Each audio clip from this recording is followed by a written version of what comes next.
វីដេអូនេះគឺយូរខែហើយទឹកនឹកឃើញមកកាត់ឯដល់ពេលគ្រាន់យកមកកាត់ភ្លាមគឺនឹកសមុទ្រទៀតហ្មងអ្នកនរគ្នាគ្រាន់តែអង្គុយមើលវីដេអូចាស់ហើយបញ្ចូលសលេងហ្នឹងក៏ fresh ដែរទោះបីជាវីដេអូហ្នឹងរៀងយូរខែបន្តិចហើយក៏ត្រូវតែកាត់ដែរអ្នកនរគ្នាព្រោះមិនងាយទេដំណើរកំសាន្តនេះគឺដំណើរកំសាន្តជាមួយនឹងបងប្អូនទឿខ្ញុំណាត់គ្នា10ដងអីទៅមិនទៅបានម្ដងឯណានេះពេលរៀបចេញតាណាគឺថត trend ជុំគ្នាមកប៉ោះសិននិយាយទៅមកវីដេអូហ្នឹងគឺអត់មានបានថតជុំគ្នាអីទេសំណាងបានថត trend នឹងយកហើយក៏យកមកដាក់ក្នុងវីដេអូហ្នឹងដែរទៅរៀបចេញទៅគឺពួកខ្ញុំយល់ឡានហ្នឹងមកចាក់សាំងជាមួយនឹងដូរប្រេម៉ាស៊ីនសិនហើយកន្លែងដែលគេដូរប្រេម៉ាស៊ីនហ្នឹងគេចិញ្ចឹមពូជត្រីខ្ជុតខ្លាំងមែនតើនិយាយទៅឡើងទឿដូចបងប្អូនជីដូនមួយខ្ញុំអញ្ចឹងមកទ្រីបនេះគឺថានិយាយត្រូវរើគ្នាវិចប្រវិចរត់ឡើងឡានទៅហ្មងបើថានិយាយគ្នាកំណត់ថ្ងៃមុនកំណត់អាទិត្យមុនគឺដឹងតែអត់បានទៅទេតើថាអញ្ចេះបានទៅពេលដែលត្រូវរើនាំគ្នាចេញទៅគឺចំពេលដែលសាំងឡើងថ្លៃហ្មងអ្នកគ្នាគឺថ្ងៃហ្នឹងថ្ងៃដំបូងហ្មងសាំងចាប់ផ្ដើមឡើងថ្លៃហើយ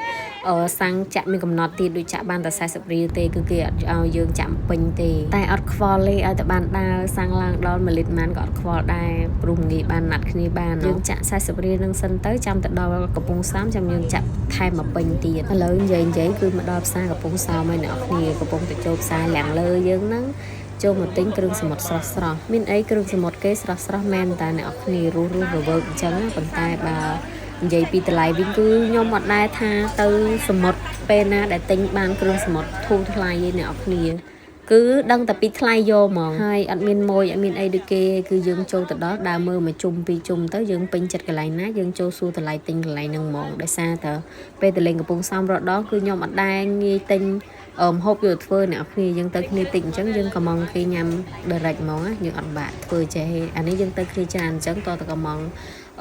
មកហូបយកទៅឲ្យគេធ្វើបានញ៉ាំគ្រប់គ្នាតែងគ្រឿងសមុទ្រហើយអីហើយហ្នឹងគឺយើងយកមកឲ្យគេធ្វើនេះគឺយើងជួគេធ្វើនេះឲ្យលុយមកតង់ទៀតមួយមុខដូចជា10000ហើយបើឆាប្រៃផ្អែមឬក៏ឆាមានរៀងគ្រឿងច្រើនអីដូចជា15000អ្នកគ្នា1គីឡូខ្ញុំភ្លេចបាត់ហើយថ្ងៃនេះគឺខ្ញុំទិញ3មុខដែរខ្ញុំមានកូនមឹកលីងខ្ទឹមសមួយមុខហើយជាមួយនឹងក្តាមឆាប្រៃផ្អែមនេះមួយមុខហើយមួយមុខទៀតហ្នឹងគឺបកាស្រស់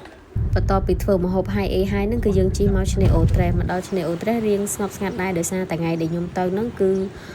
ដើមអាទិត្យមិនមែនចុងសប្តាហ៍អញ្ចឹងអត់សូវមានមនុស្សម៉ាននេះដល់ប្លង់នារីជើងវែងនារីជើងខ្លីថត trend ទៀតហើយបងប្អូនខ្ញុំរៀងស្រួលចំណាំឯអ្នកគ្នាណាគេរៀងទៀបខ្លីណាអាហ្នឹងបងអាណារៀងវែងខ្ពស់អាហ្នឹងប្អូនឥឡូវពួកខ្ញុំឈប់ញ៉ាំបាយរសៀលសិនអ្នកគ្នាមកប្រហែលជា2ជាងហើយអញ្ចឹងពួកខ្ញុំឈប់ញ៉ាំបាយនៅអូត្រេសហ្នឹងសិនហើយ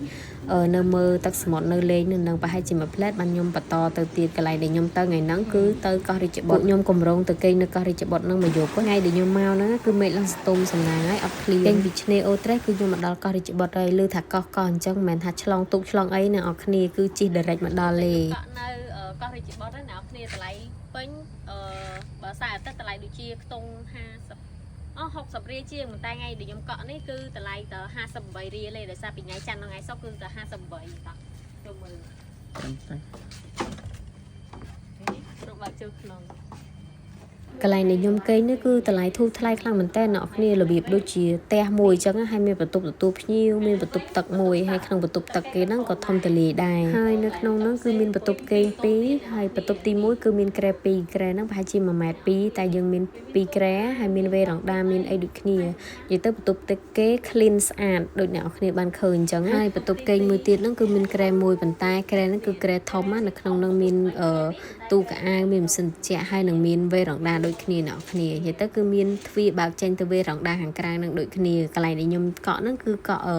នៅខាង Garden View គេមានបន្ទប់នៅជាប់ឆ្នេរដែរប៉ុន្តែពេលដែលខ្ញុំកក់ហ្នឹងគឺគេអត់មានក្រែ3អញ្ចឹងទៅក៏ខ្ញុំកក់ហ្នឹងទៅសម្រាប់កន្លែងគេងហ្នឹងគឺខ្ញុំគិតថាតម្លៃប៉ុណ្ណឹងគឺធូរថ្លៃឯអ្នកនរគ្នាបើទៅជាគ្រួសារវិញគឺគេងបានមួយគ្រួសារហ្មងនេះបន្ទាប់ពី check in ហើយចូលងូតទឹកដូរកៅអៅដូរអីហើយគឺយើងចាប់ផ្ដើមដើរមើលទេសភាពនៅហ្នឹងហើយដោយសារតែយើងមកលើកទី1អញ្ចឹងយើងអត់ដែរបានមកពីមុនណាយើងដើរមើលនេះអ្នកនរគ្នាកន្លែងគេនៅមុខឆ្នេរគឺតង់អញ្ចឹងប៉ុន្តែដោយសារតែវាមានតែក្រែមួយអញ្ចឹងបានពួកខ្ញុំសុកចិត្តកក់ជាផ្ទះជាបឹងកាឡូអញ្ចឹងវិញហើយណាមួយទៀត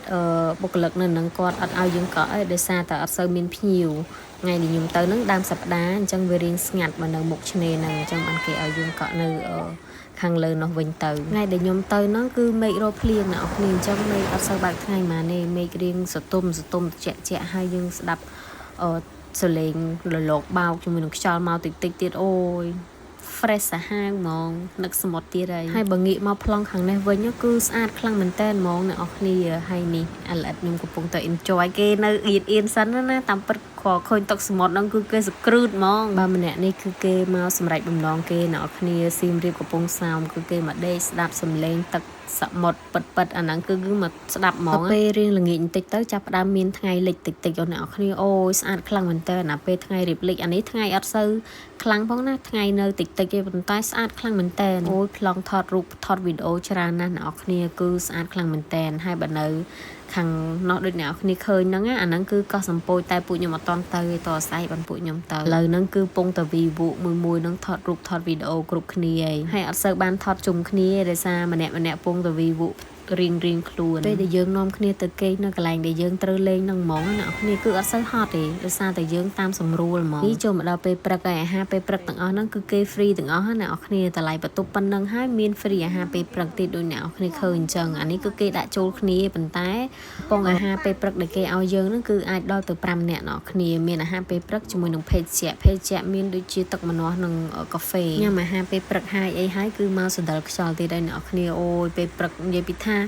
វាមិនណយទៀតដោយសារថ្ងៃហ្នឹងមេឃវាអត់សូវបើកថ្ងៃបើពេលអញ្ចឹងគឺខ្យល់ខ្លាំងមែនតើហើយនៅមាត់សមុទ្រទៀតអ្នកឲ្យសម័យមើលខ្យល់មកឡើងវូហ្មងហើយបន្ទាប់មកពួកយើងនាំគ្នាទៅលេងកោះសំពោចនេះអ្នកគ្នាកោះសំពោចនេះបើសិនជាអ្នកគ្នាអត់គេងនៅនឹងទេម្នាក់ដូចជា$2ពេលដើរចូលណាប៉ុន្តែពួកខ្ញុំគេងនៅនឹងអញ្ចឹង free អត់អីអស់លុយក្តាមនេះសក់ក្តាមហើយសក់ក្តាមក្តាមសមុទ្រពេលមកដល់នឹងហើយអ្នកគ្នាត្រូវតែឆ្លងមកលេងកោះសំពោចអ្នកគ្នាឃើញ view គឺស្អាតខ្លាំងមែនតើហ្មងថតប្លង់ណាក៏ស្អាតដែរហើយនិយាយពីថ្មគេវិញដែលបោកជាមួយទឹកក៏វាចេញជាក្បាច់ចេញជាពណ៌និយាយទៅស្អាតប្លែកហ្មងសំខាន់នេះឃើញកូនក្តាមនិយាយពីថាឲ្យញុកហ្មងខឃើញខ្វាកយូរនៅនឹងគឺស្អាតខ្លាំងមែនតើអ្នកគ្នាថតរូបគឺស្អាតខ្លាំងខ្ញុំឃើញគេមក pre wedding នៅនឹងគឺថតមកគឺអែមសាហាវនិយាយទៅសំបីតែមើលនៅភ្នែកទៅទេស្អាតណាយូរនៅនឹងគឺថតឆ្ងាញ់ណាស់អ្នកទាំងអស់គ្នានិយាយទៅគឺអត់មានឃើញផ្ដុំគ្នាទេដោយសារតែមួយរវល់ដើរថតរូបវីវហ្មងអត់មានបានថតជុំគ្នាអីទេហើយបើទេសភាពនៅលើទៀតក៏កាន់តែស្អាតដែរអ្នកគ្នាពេលដែលឡើងមកលើមកគឺទេសភាពថតទៅគឺឃើញអញ្ចឹងហ្មងអ្នកគ្នាឃើញរីសតដែលយើងគេងហ្នឹងហើយជាមួយនឹងទេសភាពសមុទ្រហើយនិយាយទៅគឺស្អាតសម្បីតែពលឺ color អីគឺស្អាតទាំងអស់អញ្ចឹងបានខ្ញុំចូលចិត្តពេលដើរលេងខ្ញុំចូលចិត្តថតវីដេអូទុកមើលអ្នកគ្នាអញ្ចឹងពេលបញ្ចូលសលេងពេលយកមកកាត់វីដេអូពេលមើលសារដើមមើលអីគឺយើងចង់ទៅទៀតហ្មងគឺអស់លុយទៀតរ៉េមិនចេះតែនិយាយអ្នកគ្នាគឺសមុទ្រនេះគឺខ្ញុំចូលចិត្តខ្លាំងហើយឥឡូវដល់ពេលមកផ្ទះវិញហើយ view នៅតាមផ្លូវហ្នឹងគឺស្អាតទាំងទៅស្អាតទាំងមកពួកខ្ញុំទៅដើរលេងហ្នឹងតែមួយយប់មួយថ្ងៃអ្នកគ្នាតែមានអារម្មណ៍ថា relax ហើយអត់សូវហត់ប្រទេសបតារត់ទៅនេះទៅនោះឯងគឺ relax ញាក់ហ្មង